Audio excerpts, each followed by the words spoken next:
Ground आहे ते जी जिल्हा परिषद जुनी शाळा आहे ते बंद आहे आणि साईडला घरे आहेत बऱ्याच लोकांची ते घातक झालेले आहेत.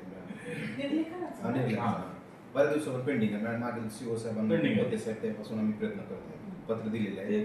तात्काळ पाडून आमच्या लोकांची हेडसाळ रोखावी एवढं विनंती. हेडसाळ लोकांचे आमचे जे होते सध्या लेकरांची दिले काय मागणी?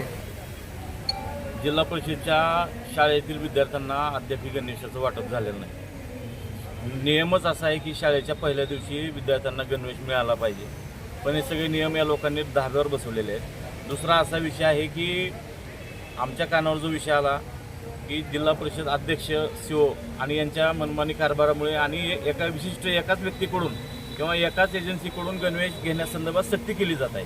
मूळ नियम शासकीय नियम असा आहे की त्या शालेय व्यवस्थापन समितीला ते अधिकार आहेत गणवेशची चॉईस करणं, गणवेशची रंगसंगती ठरवणं आणि गणवेश वाटप करणं. ते नियम सगळे ढाब्यावर बसून एकाच एजन्सीकडून गणवेश घेणं बंधनकारक करण्याचा प्रयत्नाखाली जवळपास 1 महिना उलटून गेला तरी विद्यार्थ्याला अद्याप गणवेश मिळालेले नाहीत. आणि याचंच निवेदन देण्यासाठी आम्ही आता सीओ मॅडमला भेटलो.